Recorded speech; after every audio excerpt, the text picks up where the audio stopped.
Ladies and gentlemen, welcome back to One Woke Thoughts. We got a big show for you today. Big show. We have lots to talk about. And yes, I know I am early. I am about 25 minutes early. Usually I go live at 9 o'clock. But today, guys, this morning, the most horrible thing happened to me on the hottest day of the year, I believe, or one of the hottest days of the year. It's supposed to be like in the mid-90s today where I'm at in Michigan, okay? I don't know if it was my thermostat or my AC unit. Something went awry. My AC is not working. My air conditioning is not working. So I have a AC repair guy coming over to repair my AC. And let me tell you guys, if I look like I'm sweaty right now, if I have like a slight glisten or a sheen to my face, it's because it's 80 degrees in here.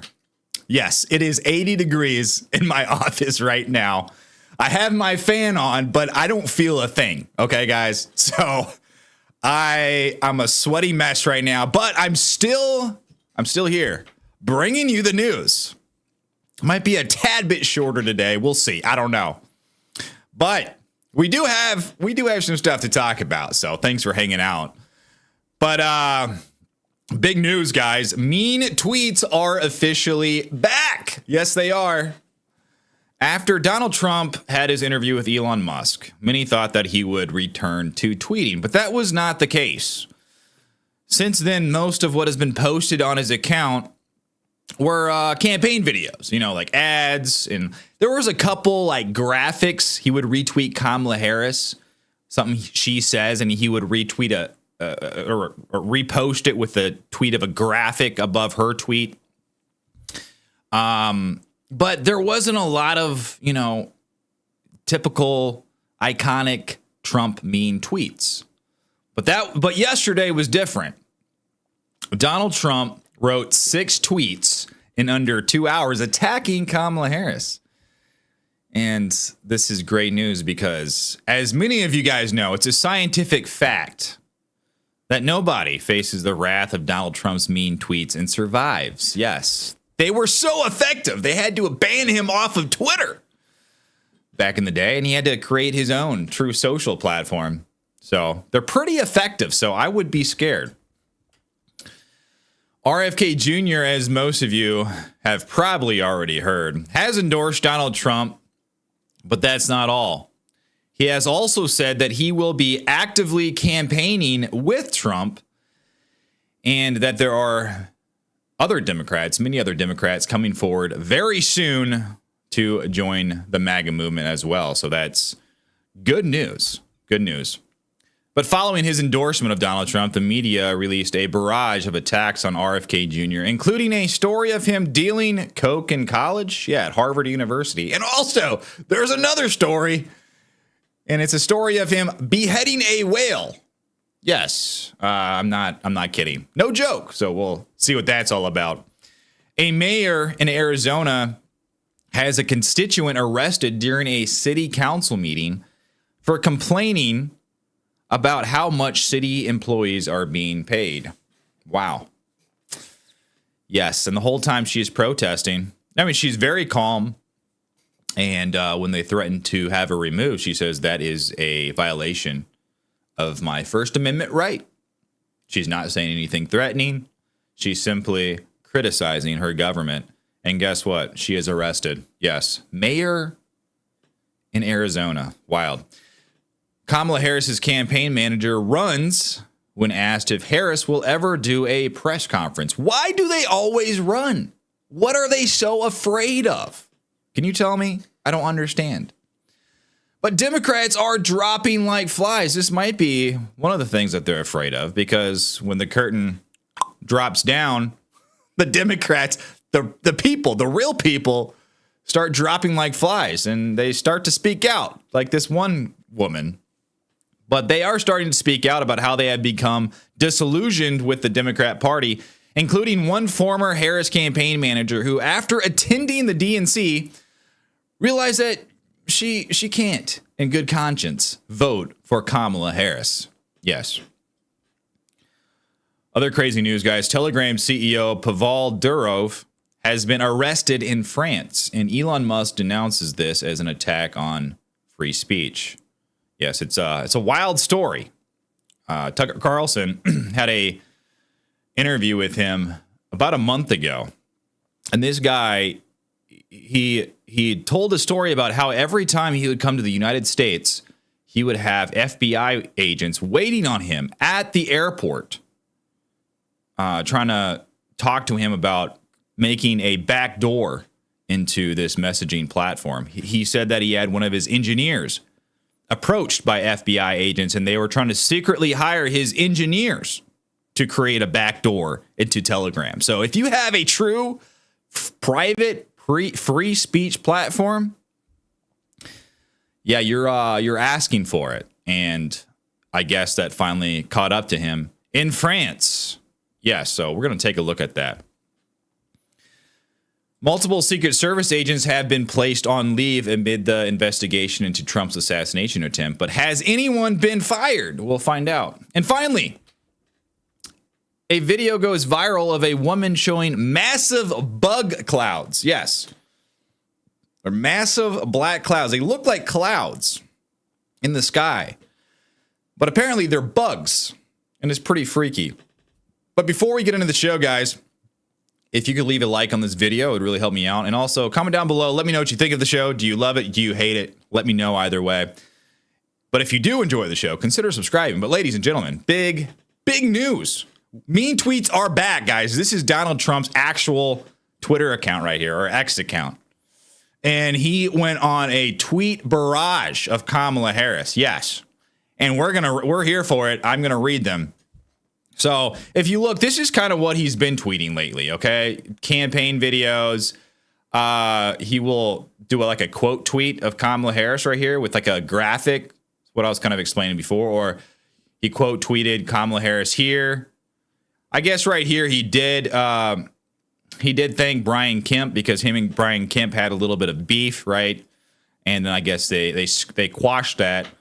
He's been reposting, some Trump campaign videos and posting some himself. But, people were trying to debate, like, is this really Trump? I don't think a lot of this stuff is Trump, But this, on the other hand, this is Trump right here. This, I believe, is Trump.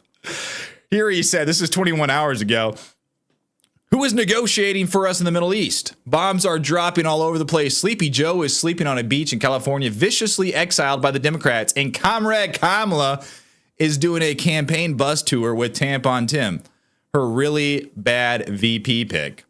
Let's not have World War III because that's where we're headed. Good point. Good point. And then, guys, I haven't liked them all. I must have.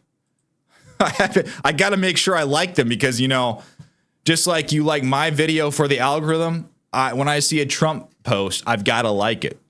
I'm doing my small part for the algorithm. Yes, for Donald Trump. We all have a part to do, and every little bit helps. Then he tweeted, November 5th will be the most important day in the history of America. And then he said, man, he just absolutely went after Kamala. Kamala and her handlers are trying to make it sound like I am the incumbent president. That's a good point. He served 4 years ago. Guys, do not forget this fact. When I don't know why when I heard this fact, it really resonated with me. But Democrats have been in power for 12 of the last 16 years. It's absolutely incredible.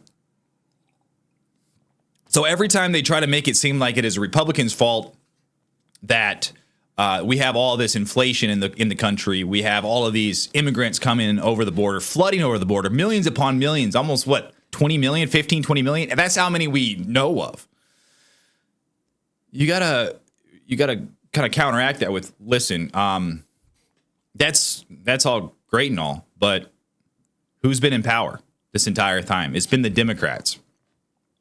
So they make it seem like Trump is the one that's been in power this whole time. That's their whole game. They like to blame Donald Trump. At the DNC, 99% of what they talked about was Donald Trump.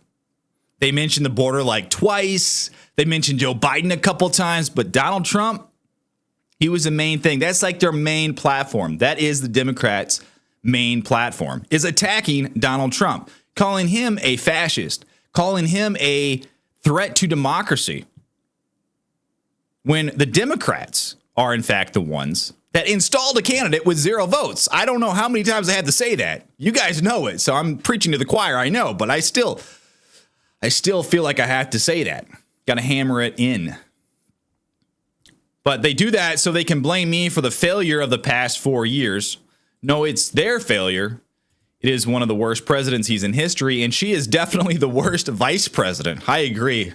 Donald Trump, 100%. Another one. I mean, he just went after her hard. There will be no future under Comrade Kamala Harris because she will take us into a nuclear World War III. She will never be respected by the tyrants of the world. And later on, guys, I mean, I keep coming across these videos, these old videos of Kamala Harris. And I have one a little bit later that I'll show you guys. I just felt like I had to insert it into the show. Kamala Harris learning sign language, and it's terrible. So I'll play that one for you. I don't know if you guys have seen that. Also, guys, yeah, this is one after another. Comrade Kamala will obliterate Social Security and Medicare by giving it away to the millions of illegal immigrants who are infiltrating our country. Border czar Kamala, yes. And I believe we got a couple more here. Let's read these. If you think things are expensive now, then they will get 100 times worse if Kamala gets 4 years as president. Under her plan, Kamala will implement Soviet-style price controls. This is a fact. Price controls and unrealized taxes on unrealized capital gains. That's pretty wild stuff. She will abolish private health care and make California's ridiculous tax policies a law of the land, meaning every American will be taxed up to 80% of their income. If you want more cash and less tax, vote Trump. Yes. And then last one, guys. Last one here. Last tweet of the barrage. Kamala Harris is the leader of banning fracking in the United States. So this is a big issue in Pennsylvania. Now, Donald Trump's main route to victory goes right through Pennsylvania. So it's very, very important that Donald Trump wins Pennsylvania. And Pennsylvania is a big fracking state. Kamala Harris, in the past, has spoken out against fracking. She wanted to ban fracking, of course. And so Donald Trump, on the other hand, he is taking that, obviously, the opposite approach. So he's got to hammer this home. But he says she fought hard for no fracking in Pennsylvania. The people of Pennsylvania are smart. She would devastate the Commonwealth, and they know it. They will vote for Trump. So, yeah, that is a big deal in Pennsylvania. So it's a smart thing to hammer home there. And I'm glad to see that Donald Trump is back on Twitter because, honestly, I mean, between RFK endorsing him, Donald Trump getting back on Twitter, the assassination attempt, I mean, how many more historical things can happen before this thing is just in the bag? But the problem is, it should be in the bag for Donald Trump. The problem is, the Democrats, Kamala Harris, has the propaganda arm of the media in the bag for her. So if the media actually were fair, it would be completely in the bag for Donald Trump. Everybody knows that the media is extremely unfair. It's, in my opinion, it's almost criminal how unfair they are. But what can we do? There's not much we can do about that other than call it out and move on. Because that's not going to change. I mean, Newsweek, CNN, The Hill. I mean, it's just absolutely sick, the stuff that they write about Trump. And I don't mind them attacking Trump. The problem is they don't attack Kamala in the same manner. It's all negative stuff against Donald Trump. And then you have puff pieces on Kamala Harris, or when there is something negative on Kamala, it's written very blandly, you know. Donald Trump headlines are flashy and they catch the eye. People read them. They're like, whoa, I can't believe that Donald Trump did that. That's crazy. The language that they use is very eye-opening, eye-catching. But Kamala Harris, when it's something negative for her, it's like, it makes you go to sleep. You'll read it. You're like, nah, that doesn't sound like an article I want to read. It doesn't really stick in your mind. But that's done for a very specific purpose, okay? It's done for a reason. That's propaganda. But moving on, guys, to Robert F. Kennedy Jr. I mean, how many of you guys are just excited for this endorsement? I really am. I think that endorsement on Friday was, I think that's going to go down in history as it's going to be a historical moment, a pivotal point in history. I really do believe that. A Kennedy endorsing a Republican, and the stuff that he said about the Democrats in the mainstream media, he went, pretty deep into the health thing, and I agree with him on that as well. I myself, I try to stay away from sugars, refined sugars. I try to, not eat a lot of heavily processed food. I filter my water. I agree with all of that. But I mean, the focus of myself for the past, year or so has really been on the media. Guys, I can't tell you how much I despise the media. They're supposed to be fair. They're supposed to, inform people. But instead of using that power for good, they just try to, they're just dishonest. They try to gaslight people. They try to invert reality, twist reality. And I think that's a big problem of what we have today. But it's good to see someone like RFK Jr. fighting for that other faction of health, because that's a big deal too. But that's something I don't know that much about. So, but he absolutely destroyed the Democrats and the corporate press. He called the corporate press organs of the Democrat Party, I believe he said, or organs of the DNC. So basically, kind of like I call them the propaganda arm of the Democrats. He calls them the organs of the Democrats. And he's absolutely correct. And for him to go up there in public, it was seen by, I don't even know how many people, hundreds of millions, maybe even 1 billion people, parts of it. That validates all of us. I mean, we know we're right, but it takes certain people standing up that have credibility that will validate it in other people's minds as well. So this is stacking up. Even though it is true, some people have to have that validation, like, oh, this person said it or that person said it. Even though, it's kind of sad that people can't just think with their own brains and not have someone else say it and validate it to them to where they believe it's true. So that's a huge validation for us. But this is what he said. He went on Fox News and he says that he will be actively campaigning with Donald Trump, and also says that there are more Democrats who are coming forward. So this is good news. Listen. Campaigning actively. I think President Trump is going to make a series of announcements about other Democrats who are joining his campaign, and I want to make America healthy again, and so does President Trump. So those are objectives. The Wall Street Journal may be worried about shareholder value for pharmaceutical companies, and I think, I talked specifically to President Trump about that issue, and he said that he wanted to leave as his legacy healthy children, and that that he was unconcerned about the other implications. He campaigned. So that's fantastic news, and I think that's a great legacy. I mean, some of the stuff that he was talking about, the cancer rates and the autism rates, how much higher they are today than in the past. When you look at that data, it's pretty crazy. It is pretty wild, like he was saying, how the media is not talking about these types of things. And then he implicates basically these upper level individuals and these food companies that are making a ton of money, and they get put into high levels of the FDA. And that's why we don't really see a lot of this stuff bubble to the surface or get put into the Overton window, because it's money. They don't want, if a spotlight were to put on that, be put on that problem, a lot of people would lose a lot of money. So it's a fantastic thing that Donald Trump is apparently putting him in some sort of position in his administration. I think that's a perfect place for him, somewhere in the FDA or somewhere like that. Some people said the CIA. I mean, I would agree with that as well, but it really seems like the FDA health is where RFK's, where he really would resonate. But also, RFK retweeted this.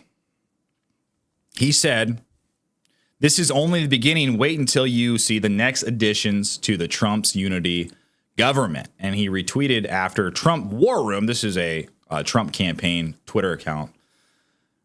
Tweeted out a video that shows RFK voters breaking towards President Trump. Let's check this out. Listen. Well, I think there's a tremendous upside. I think it's tangible and substantial. Tony Fabrizio, who's a pollster that I've known and worked with for a long time, is the lead pollster for the internal Trump polls, released a memo today going through the 7 battleground states that a lot of people have focused on, talking about North Carolina, Pennsylvania, and Michigan, and Wisconsin, Nevada, Arizona, and Georgia. And in every single one of those 7 battleground states, all of these RFK voters, RFK Jr. voters, break towards Trump. Some of them, Trump is getting 2/3 of the RFK voters, and he's getting about 4%, 3% in these states. And in a state like Pennsylvania, where it could well come down to, tens of thousands of votes, a half a point or 3/4 of a point, that may well make the difference in who the next president is. A lot of people have said that Pennsylvania is going to be the key for Kamala Harris. Democrats cannot win the presidency without Pennsylvania. That is the conventional wisdom. If RFK Jr. makes the difference in other states and Pennsylvania, it really could spell the difference in this campaign. This should be taken seriously. This is a big day in the campaign. And let me tell you, Kamala Harris did not want this to happen on the first day after her convention. She wanted to come out of there riding high. This has completely and totally. He's absolutely right. I mean, this completely took the wind out of their sails. The DNC ends. Kamala Harris gives her speech. And then the next day, one of probably the most formidable independent candidate since Ross Perot comes out and endorses the Kennedys are famous Democrats. RFK has pretty decent support. Obviously, it's a small percentage compared to the Republican or the Democrat nominees. But really, elections, a lot of the times, they come down to that small sliver of moderates and independents. Everyone else, everyone scrambles. Democrats scramble to take their side. Republicans scramble to take their sides. MAGA people are going to be MAGA people. And let's just say brainwashed Democrats are going to be brainwashed Democrats, okay? So they just go to each side. But then there's that sliver in the middle that, they try to be, they're fence sitters, independents. That's usually who determines who wins. It's kind of crazy. So they might try to downplay this. But this is no small thing, which is probably why the media, the corporate press, is absolutely coming out and attacking RFK Jr. Now, this is a Daily Mail article. I don't believe this is the one that reported on it initially, but I just like Daily Mail articles better than Newsweek maybe. They're not typically as bad against Trump as some news outlets, but just to give you a taste of what's being thrown out there about RFK Jr. I mean, this is just a couple articles, guys. This is as soon as RFK Jr. announced that he was supporting Donald Trump. RFK Jr. accused of being a cocaine dealer at Harvard University. A former classmate speaks out. So as soon as something like this happens, what happens? All of these media companies, their phone lines just go out to anyone in connection with RFK Jr., looking for any kind of negative press, anything negative about him. They call girlfriends, they call friends, they call family. It doesn't matter who it is. Anyone that has been ever connected to Donald Trump, to RFK Jr. They comb through his entire life, try to get anybody to say anything negative about RFK Jr., and then they print it. That's part of the propaganda. They'll turn something just a slight negative thing in your life into something that's so huge, which is incredible. So they'll turn a tiny thing into something that's to them, or they'll put it out to the public as something that's unforgivable. It's crazy. RFK Jr.'s former Harvard University classmate has accused him of selling cocaine as a student. Oh, really? The claim came from author Kurt Anderson on Friday in a scathing column for The Atlantic. Oh, yeah. So The Atlantic. Let's go there. Let's go to The Atlantic. This is who reported it initially. And yeah, they're not the most honest outlet. It says the leading third-party candidate for president, an environmental lawyer and activist, a son and nephew of a legendary liberal Democrat politicians, just quit the race and announced that he's joined the campaign of the most anti-environmental president and presidential nominee in recent history. The leader of a Republican Party, he has turned into a right-wing, anti-democratic, proto-fascist personality cult. Wait. Trump? Okay. Trump is the personality cult. I mean, I get it. You know, Trump has a very strong personality, and that's a lot of the campaign. But what's Kamala Harris? What kind of policies does she have? They just have Kamala. They just have, what do they say? Kamala is running a campaign of joy. And what did Gretchen Whitmer say? She said, "We are all Kamala Harris." Wait, what? Which one's the personality called? There's no substance to Kamala Harris's campaign whatsoever. There are no policies hardly. I mean, the ones she has released, a few that were just absolutely atrocious. A couple tax policies and her price fixing policy. But everything else is just she just lies. All of a sudden, she's tough on the border. All of a sudden, you know, she's the one that is tough on crime. It's like, what? But Trump is the anti-democratic proto-fascist personality cult? I don't think so. Trump and Bobby Kennedy, he says, as I've referred to RFK Jr. since we met freshman year at Harvard, have always had many features in common as well. Both are entitled playboy sons of Northeastern wealth. Both, in Michelle Obama's words, were afforded the grace of failing forward as misbehaving and underachieving adolescents, blah, blah, blah. So I guess I have to sign in to read the story, and I'm not going to. But you guys kind of get, you know, what's going on here. The media is attacking RFK Jr. All of a sudden, they're coming out with these crazy articles, making something. I mean, why wasn't this talked about before? I mean, RFK Jr. has been attacked a little bit in the media, but it hasn't been this bad since he endorsed Donald Trump. And another one that's just absolutely hilarious. And I find it funny how they headline these articles, because the headline leaves so much context out, especially with this one that I found about him apparently beheading a whale. That makes him sound very bad. Oh, what did he do? He jumped in the ocean and he lassoed a whale and he beheaded this. No, that's not what happened. So let's read this. Newsweek, of course, always dishonestly title their headlines. They're fake. I mean, it's just egregious what they do, because they know that most people don't make it past the headline. They just read the headline as they scroll through their feeds, and that's it. So they tell their friend, oh, hey, did you hear about that story of RFK Jr. beheading a whale? Oh, no, I didn't know that. Yeah, it was reported in Newsweek. Oh, wow, so it must be legit. But what's the context?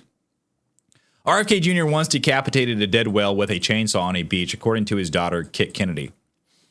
In a resurfaced interview with Town & Country in 2012, she described the event as normal. Kennedy described how her father found a whale that washed up dead on Squaw Island, a Massachusetts beach. According to her, RFK Jr. ran down the beach with a chainsaw, cut off the whale's head, and bungee corded it to the roof of the family minivan because he likes studying animal skulls and skeletons. So, essentially, what I am reading here is there was a whale that was already dead, washed up onto the shore, and for science or whatever, he studies these things. He likes studying animal skeletons. What's wrong with that? But no, in the headline, they say RFK Jr. beheads whale. I think there should be a different term for something that's already, deceased, like a whale that washed up onto shore. It's a little bit, they twist things. They twist things like this. But apparently they drove 5 hours back to New York with the whale on the roof. So that's kind of funny.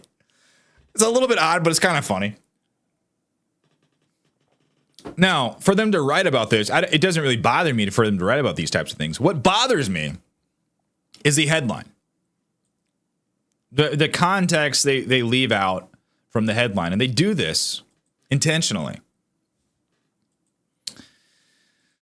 But it's not just the media that's attacking RFK Jr. It's also the rest of his family.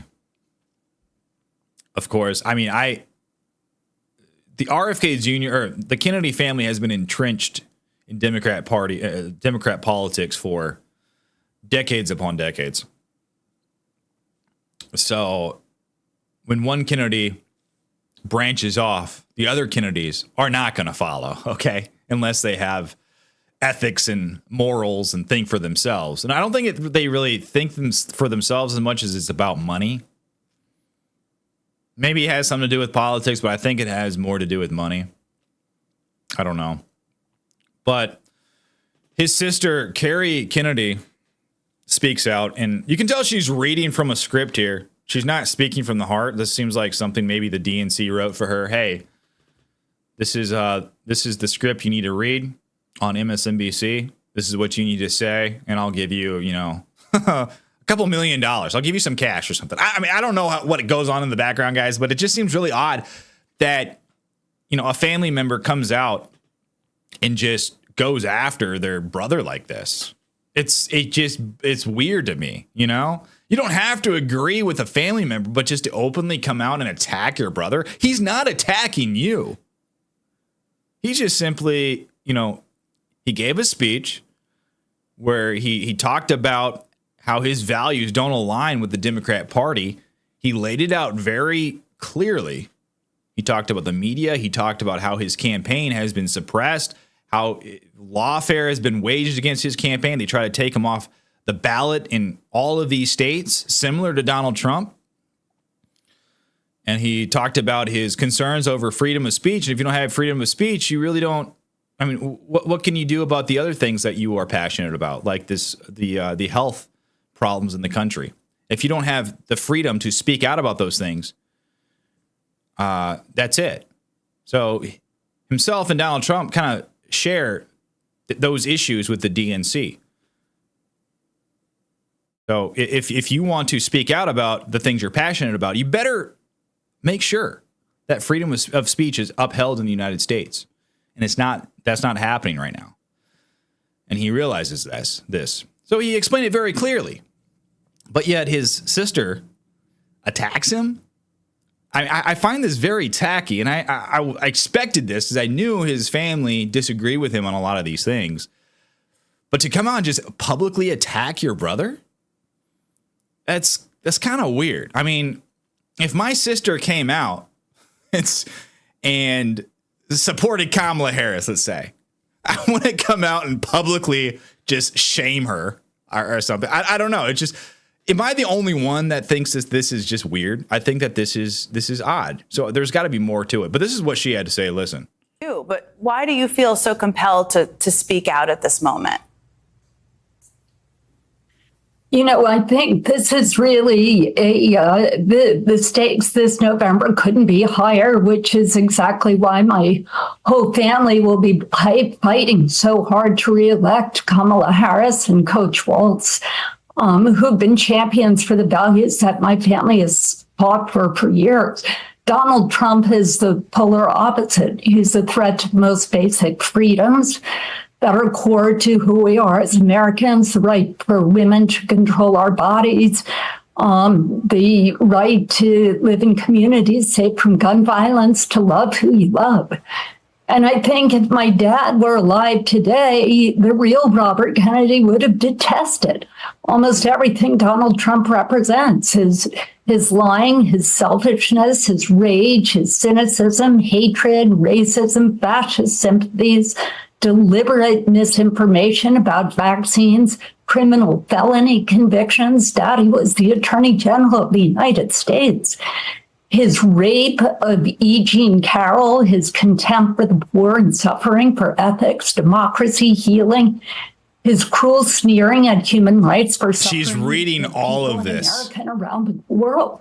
And these are the causes that was loved so passionately by the real Robert Kennedy. So I'm outraged and disgusted by my brother's gaudy and obscene embrace. See, all of that was fine. All of that is fine until she gets to the end where she says, I'm outraged and disgusted over what my brother did. See, you know, I don't agree with any of what she said there at first. When she's going after Trump, saying that, no, this is actually what our family believes. Well, you know, you can have your opinion. But then to personally attack her brother, that's disgusting, okay? That is absolutely abhorrent to me. That's the Democrat Party, though. Family should rise above all of that. That's her brother. Are you kidding me? I don't know, guys. Maybe I'm just built different. I don't know.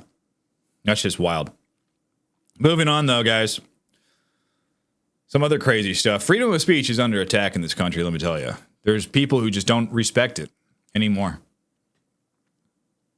A mayor in Arizona has a constituent arrested during a city council meeting for openly complaining about how much specific city employees are being paid. Yes, this is during a city council meeting. She's exercising her First Amendment right. And when threatened with arrest, she says, no, I have the right to speak. And she gets taken out in front of her child. Listen. There are numerous public records requests that I have open right now that are, quote, pending legal review that I am entitled to request. I've got to interrupt you here because... Okay, are you going to stop the timer? This is the public meeting forum that you agree to when you speak. And I want to read this to you, that there are oral communications during the city council meeting may not be used to lodge charges or complaints against any employee of the city or members of the body, regardless of whether such person is identified in the presentation by the name or by any other reference that tends to identify him or her. That's all fine, well and good, but that's a violation of my First Amendment rights. So that's, well, this is your warning, okay? Warning for what? So it's perfect that she says this. And, you know, more people need to be like this. When you see BS, you got to call it out. That's just plain and simple. They say, oh, you're at this city council meeting. You can't complain about what we do. You can't complain about how we govern you. And you see, it's right here in the policy. See, you agreed to this. Actually, no. Actually, that doesn't supersede the Constitution of the United States. So get wrecked, dude. So what she's doing right here is, I applaud her for this. It's incredible. A warning for attacking the city attorney personally. This is all factual information. It doesn't matter. You're violating my First Amendment rights. This is what you agreed to when you first speaking. This is the form. It is unconstitutional, Mayor Hall. Well, it's not unconstitutional. It is. And if you're the Supreme Court has upheld. I could get up here and I could swear at you for 3 straight minutes, and it is protected speech. Let's go. It's true. It is. No, you can't. Why don't you look at case law? No, you can't. I can. So if you want to be also the chair is engaged in debate. So point of order. Do you want to be escorted out of here? Do you want to be escorted out of here? You're violating my First Amendment rights. Talking. You are violating my First Amendment rights. That's your opinion. It's not a matter of opinion. Do you want to be escorted out, Ms. Massey? Because that's what's going to happen. And it's going to happen in the future also. Anytime you attack That's why you change the rules. Or any That's why you change the rules. This has been on the back. So then the officer comes up. I'm expressing my first. Do not touch me. Do not put your hands on me. You just step out with me. Right Do not put your hands on me. Come on out. So that's it, guys. So the mayor's name is Skip Hall of Surprise, Arizona. So that is going on in a town. Actually going on in a town in the United States. Yes. When you go to these city council meetings in Surprise, Arizona, surprise, you can't criticize your government. Oh, imagine that. That's just so convenient. Wouldn't it be so nice to be in charge of a bunch of people and they're not able to or allowed to criticize you? And if they try to criticize you, what happens? You get to throw them in a enclosed space. You get to throw them in jail. Oh, man, it'd be so nice not to ever be criticized, right? Crazy. Moving on, guys. Kamala Harris's campaign manager, Julie Chavez Rodriguez, runs away when she is asked if Kamala will ever do an interview or a press conference. Why do these people always run? Chavez Rodriguez, will Kamala talk to the press? Will she do a press conference? Will Kamala do a press conference? Runs. She's scared. People are scared of the press. Chavez Rodriguez. Crazy. So, I don't know, guys. Will Kamala do a press conference? Every time she does, it seems like her poll numbers keep going down. And every time a video like this is released, guys, her poll numbers keep going down. Here's a video of Kamala Harris. This is great. Doing sign language or attempting to do sign language. I just had to play this for you guys. I find this pretty hilarious. I support ending language deprivation for deaf children. So, yeah, Kamala Harris, pretty hard to do sign language for her, too. There was another video. Let's see if I can find this other video of Chuck Schumer shushing Kamala Harris. I don't know if you guys saw this one. I find this one pretty funny, too. Yep, here it is. Okay, you guys got to watch this. It just came to my mind just now. Kamala Harris, during a press conference maybe, that Chuck Schumer was giving. She's talking. And he turns and tells her, I guess, to be quiet or kind of shushes her. And she gets this look on her face, like a scolded little girl. And gets this look that's, it's just, the only way I can describe it, it's just so brat. Yes, listen or watch. A partial victory that you have a Republican like You see that? You see that face? She goes, this is who is literally running to be president. There was another video I saw where it zooms in on her face. I don't know if you guys could see that very well, but she kind of makes his face like, whoa, okay. Kind of like a mocking face to Chuck Schumer. This is who is running for president, guys. We live in a clown world. Yes. Very quickly, guys, a video of a former Democrat campaign worker speaks out about how she became disillusioned with the Democrat Party after attending the DNC. Listen. Okay, I'm going to get real in this, and it's probably going to piss some people off. But I'm okay with that, because if I'm not being honest, then what else am I doing? I just got back from the DNC, where I signed up to volunteer. And when I initially had signed up to volunteer, Joe Biden was still the nominee. It wasn't yet Kamala Harris. I've worked in progressive politics for a long time. I have worked for many different Democratic candidates, Senate candidates, House candidates, even some Democratic organizations. And as the years have gone by, I found myself getting more and more disillusioned with the Democratic Party, although until now, I've never said that out loud or anywhere public. And I just want to say that by saying this, I'm not necessarily saying that the other party is better. I'm just giving you my experience with working with the Democrats. Throughout my career, I've mostly done campaign fundraising, so I've seen it the way that it works behind the scenes. And I know that candidates spend 8, 9, 10 hours a day just calling donors and begging rich people for money. It's pretty much the only people that they talk to. I mean, of course, sometimes they have to talk to voters, but the majority of their time is just spent calling and begging rich people to give them money for their campaigns. And what this inevitably means is that we don't actually live in a democracy. It's just rich people calling the shots and having the access to talk to the politicians. They're the ones that basically get their ear all day. They're the ones that can... Okay, I'm going to fast forward it just a little bit, guys, because she kind of goes off on a tangent there, but... That championed working people. Well, instead, I heard generic platitudes, things like joy and respect and integrity, and what does that even mean? Let's make the military the most lethal in the world? I thought I was part of the anti-war party. I thought I was part of the party that fought for the underdog, that championed working people.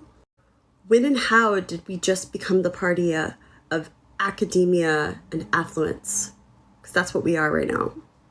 How can we ever say that we're going to fight corporate power or give a voice back to those communities that have been left behind when above the delegates on the floor in levels and levels and rings of suites with donors and corporations that we're literally looking down on the people below from above?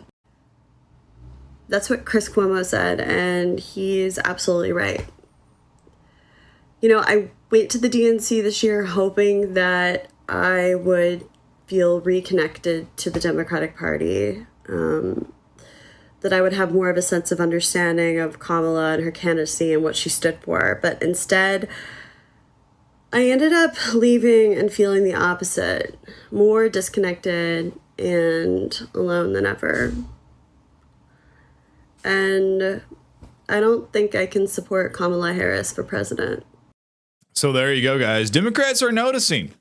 Democrats are noticing. This doesn't mean necessarily that they're going to come to Donald Trump's side, but I think this is a big reason why RFK Jr. joined Donald Trump. It's going to make it more okay, because that emotion, that anti-Trump emotion, is pretty strong in the Democrats. It really is.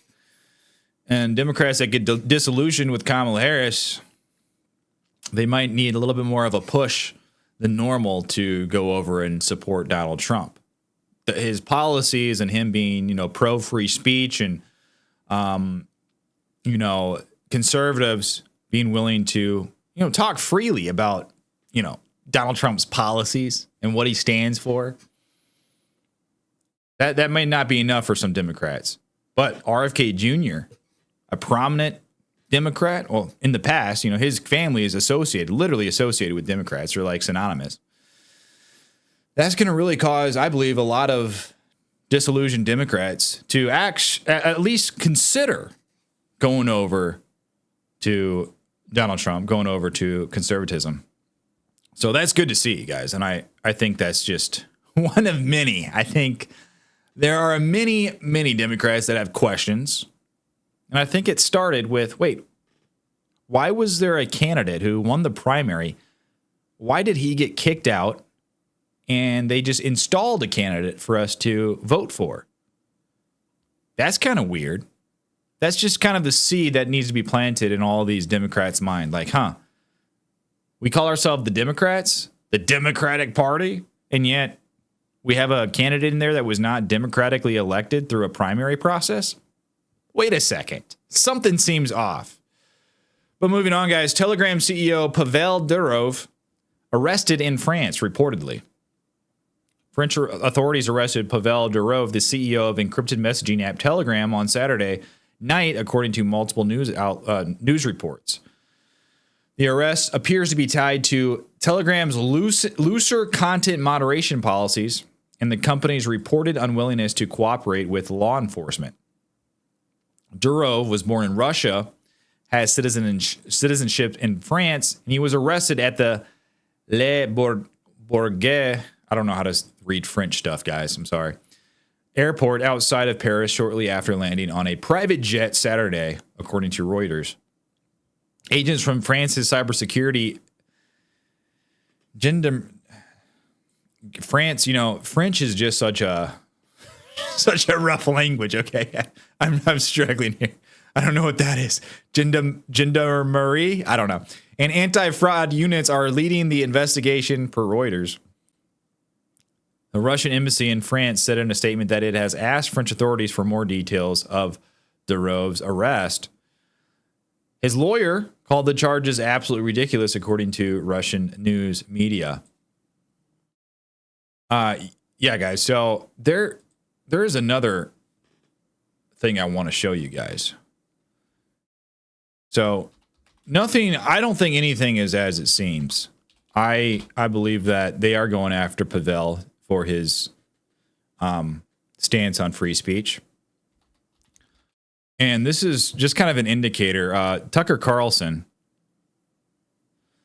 See if I can find this clip really quick. Yeah, here it is. Tucker Carlson had this guy on his show about a month ago. And he tells Tucker how himself and his engineer was approached, one of his Telegram engineers was approached by the FBI attempting to install a backdoor into Telegram. And also, he said every time he would come to the United States, there would be 2 FBI agents waiting for him. That's kind of weird. And of course, apparently he told them all to get lost. He's for free speech. He's not going to bend on that. And now what happens? You don't bend on that. You don't let the intelligence agencies get a backdoor into your platform.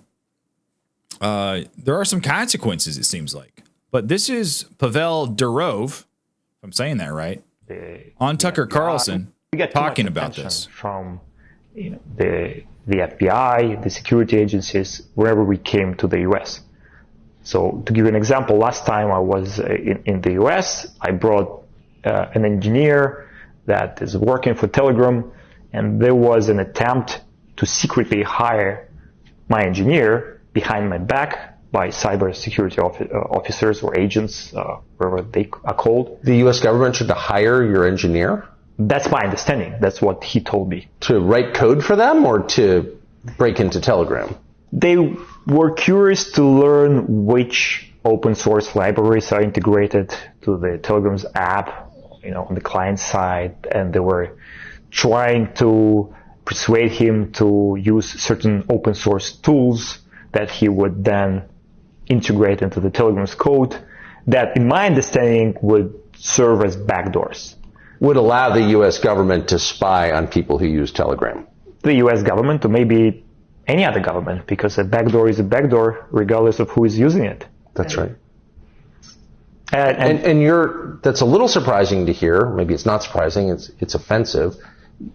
You're confident that happened? Yes. There is no reason for my engineer to make up the stories. Also because I personally experienced similar pressure in the US.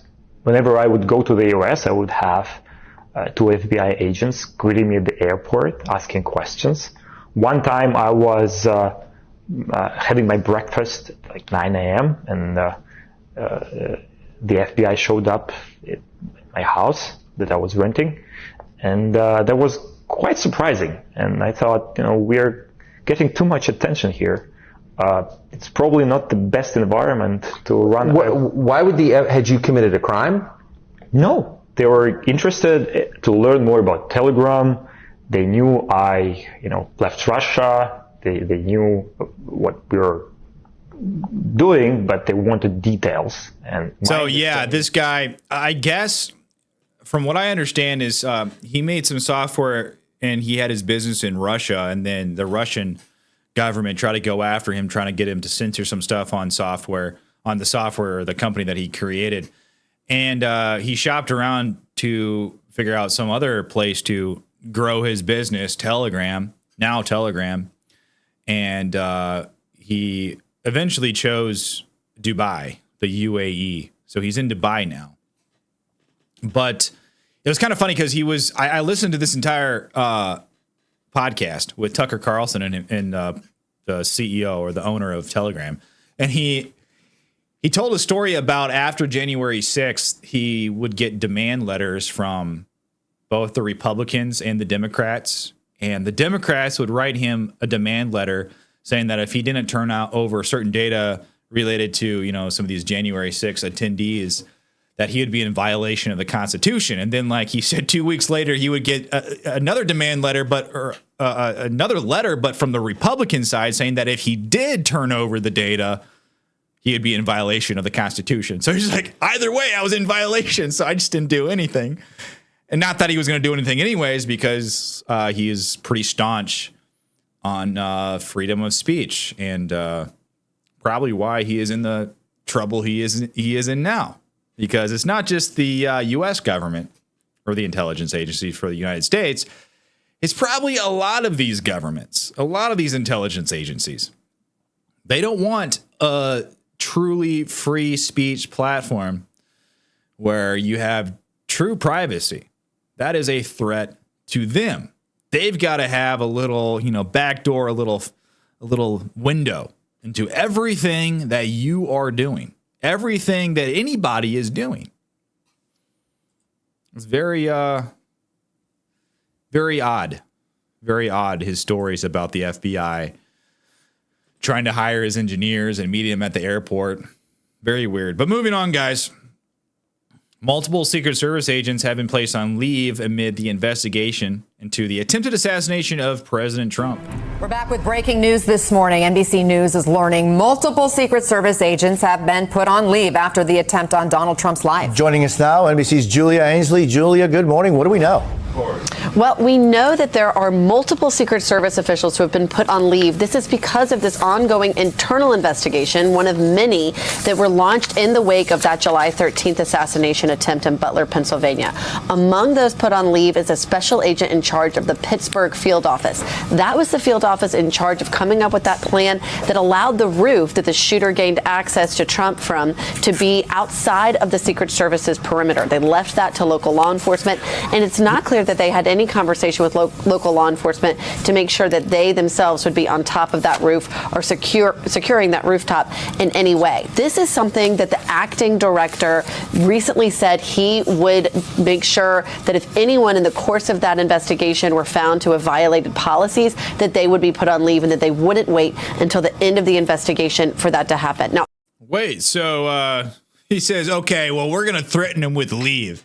How about fire someone? Is anyone being fired? No? Seems like the Secret Service is kind of soft. But last one, guys. This one is pretty wild. I saw this one yesterday. And I don't know where this is. I read somewhere that this might be in Massachusetts. I'm not sure if that's correct or not. But this was posted. Mario Nafal. I found this on Mario Nafal's Twitter. Apparently, this video goes viral of this woman showing massive bug clouds. Does anybody know anything about this? Watch. Okay, this is the craziest thing. I have never seen anything like this in my entire life. And I lived in Florida my entire life. What? Those are all bugs. Those are all bugs. I thought the restaurant was smoking. Those are all bugs. You can even see them flying, like, dude, you can't even tell on the video how many there are. There are millions and billions and trillions of bugs here right now. That's crazy. All of those lines, bugs. Oh my gosh. They're getting closer to me so you can start seeing them more. So I don't know if this is an old video or what, but I just saw it. This is the first time I've seen it, so I'm just like, what is this? I don't know if this is old or what, but ladies and gentlemen, that's all we have for today. Hey, thanks for watching, guys. So I didn't go live last Saturday, guys. I apologize. I was burned out, guys. Friday, I went live 3 times. I was going to go live Saturday morning, and I woke up and I just went back to sleep. Okay. I apologize. But I did go live yesterday. We had a great members only video with a live stream with George Behizzi yesterday. Talked to him for about an hour. Asked him what he's been up to. He talked about his experience going to these Trump rallies. And he went to the RFK Jr. announcement or speech. Really kind of jealous of him over that. But we have American Dreamer send us a super chat. Hey, thanks, American Dreamer. He says, thanks. Stories I had not heard before. Appreciate it. Hey, you're welcome. I'm glad I'm glad you enjoyed that. But yeah, Saturday morning, guys, I was burned out. The day before, I went live in the morning. Then I went live for RFK Jr.'s speech. And then I went live for Donald Trump. Well, it kind of segued into Donald Trump's no tax on tips little press conference he gave in Las Vegas. Then after that, I went live for the rally, the Turning Point event in Arizona. So I was pretty out of it. I was exhausted. So I decided to take Saturday off. And then Sunday, I had that thing with George. So if you guys want to watch that live stream, I'm thinking about having George on every now and then, just to give an update of, what's going on in his life or whatever. Probably do something similar, maybe on a Saturday or a Sunday. Maybe on a Sunday. That kind of worked out pretty well because I don't typically do videos on Sundays. So a quick update from him. I'm thinking about doing that more often for the members because that went really well. Well, at first it didn't go well because we had some sound issues, but after we figured that out, it went well. Did you guys enjoy that? Did you guys enjoy that conversation with George? We could have gone for like another hour, but I actually had a dinner I had to get to, so I had to wrap it up. So we saved some little bit for next time. But let's see who else we have in the chat. Michelle C says we have a Trump rally today, I believe around 5 p.m. Okay, Michelle, I'll check that out. Mama Bear says George was a really interesting guy. Yeah, he is. He's what is he, 22, 23 now? Something like that, I believe. And from a very young age, he was making videos about Donald Trump. And then he segued into making videos after the 2020 election into the election stuff. And then he got nixed. YouTube was like, no, you can't talk about that. So, yeah, he's been entrenched in this stuff for a long time, like longer than I have. I started doing this about, maybe a year ago. I didn't start my YouTube channel like really officially doing it consistently until the beginning of this year. And he's one of the big reasons why I started this channel. So we talk a lot. He's a good friend of mine. But yeah, he is interesting and he's been around this stuff for a long time. He knows a lot of people. He's got a massive Twitter following. He kills it on Twitter. He's really good. American Dreamer says, are you on Rumble? I am on Rumble, but I don't post much to Rumble. I need to, but Rumble just, their infrastructure is, as much as I don't like YouTube, it's not just about that. Rumble's infrastructure is not there. This is what I do for a living. So, or part of what I do for a living, most of what I do for a living. Rumble does, I just don't make that much money on Rumble. I need to start posting more there, but I haven't really put a whole lot of energy into Rumble, even though I need to. I probably should. So I am, but I don't use it as much.